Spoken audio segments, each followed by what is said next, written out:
शामदीद नाज़रीन, ईटीवी भारत की उर्दू नशरियात में आपका खैर मकदम है। इस वक्त हमारे साथ मौजूद हैं मुशायरों की जान कहे जाने वाले मारूफ शायर इमरान प्रताप भाई। सर, सबसे पहले ईटीवी की जानिब से आपको मुबारकबाद। शुक्रिया।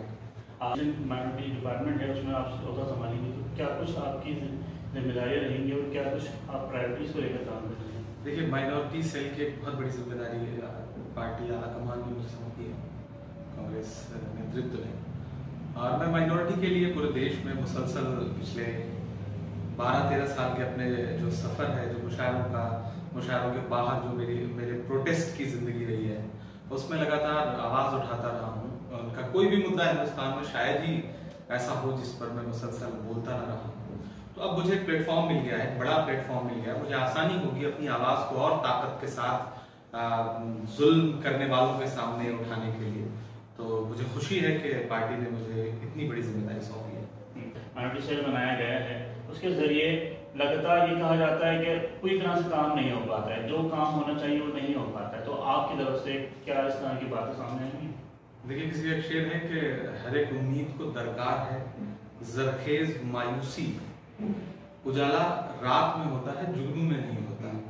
तो अगर इससे पहले काम नहीं हुआ या लोगों की शिकायतें हैं, तो शायद यही सोच के पार्टी ने मुझे जिम्मेदारी दी है और मेरी पूरी कोशिश रहेगी कि जो शिकायतें अब तक रही हैं उन्हें दूर भी किया जाए और कुछ नए रास्ते बनाए जाएं जिस पर मजबूती के साथ चल करके अक़लियतों के लिए मुल्क में एक हमवार फजा जो है वो तैयार की जाए। आपके जो इश्यूज हैं, अब बेसिकली आपको कई बार देखा गया है कि कहीं लीचिंग होती है तो आप वहाँ जाते हैं, उनकी फैमिली के साथ आपकी हमदर्दी रहती है। तो आइंदा दिनों में भी हम आपको इसी तरह से देखेंगे या कुछ चेंजेस नजर आएंगे? देखिए, मैंने कहा ना, मुझे पार्टी ने कल किसी से मेरी बात हो रही थी, उन्होंने बहुत अच्छी बात कही कि एक आवाम के बीच के इंसान को उठा करके कांग्रेस पार्टी ने बहुत बड़ी जिम्मेदारी दी। तो मैं इस पूरी अपनी जिम्मेदारी को दरअसल अपनी कामयाबी नहीं मानता, ये अवाम की कामयाबी है। अवाम का एक नुमाइंदा वहां बैठ रहा है। तो मेरा पूरा यकीन है मुझ पर और मैं वादा भी कर रहा हूँ पार्टी के तमाम लोगों से, अपने चाहने वालों से या जो गैर राजनीतिक लोग हैं उनसे भी, कि मैं जैसा पहले था वैसा रहूंगा, उसी मजबूती के साथ, उससे ज्यादा मजबूती के साथ अब आवाज उठा सकूंगा, क्योंकि मेरी आवाज को मेरी पार्टी ने बहुत ताकत दे दी। सर, शायरी से आपका सफर शुरू हुआ था और अब सियासत में आप आ गए हैं, अब नया ओहदा आपको मिला है, तो इस दौरान का जो सफर था वो कैसा रहा, किस तरह से याद करते हैं?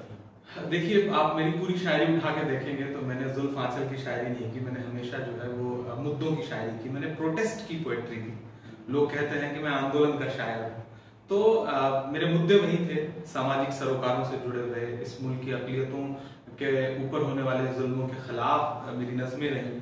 तो ये जो सफर है, मैं इसमें बस ये मानता हूँ कि मेरा स्टेज चेंज हो गया है, मेरा प्लेटफॉर्म बदल गया है, बाकी मेरी जिम्मेदारियां वही हैं, मेरा काम वही है और उस काम को मुझे खुशी है कि कांग्रेस पार्टी ने पहचाना।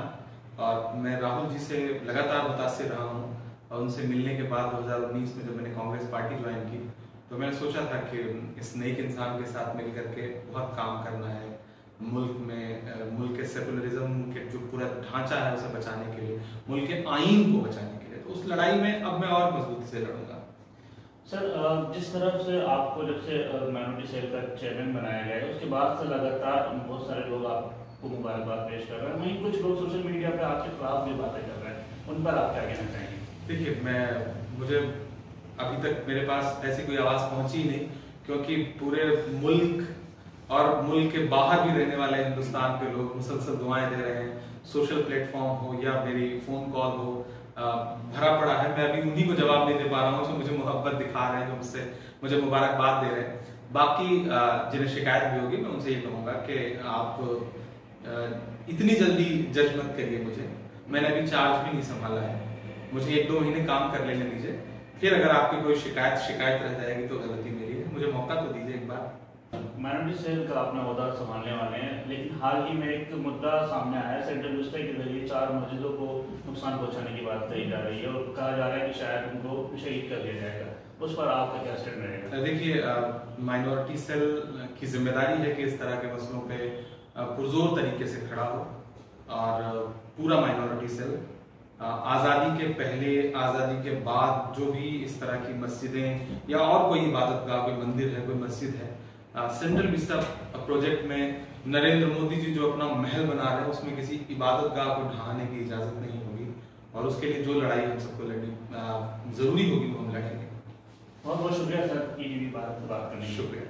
तो ये थे इमरान प्रतापगढ़ी का साफ कहना था कि जिस तरह के हालात हैं उसको देखते हुए वो अपनी हिकमत अमली अपनाएंगे, और जिस तरह से उन्होंने पुरानी शायरी के साथ साथ इनकलाबी शायरी की और उसके साथ ही उन्होंने सियासत में कदम रखा, तो उसी तरह से वो अपनी शनाख्त जो है वो छूटेगी नहीं, और वो उसी तरह से सामने रहेंगे जिस तरह से पहले अपनी शायरी के जरिए आवाम के सामने रहा करते थे। ईटीवी भारत के लिए दिल्ली से मोहम्मद राही।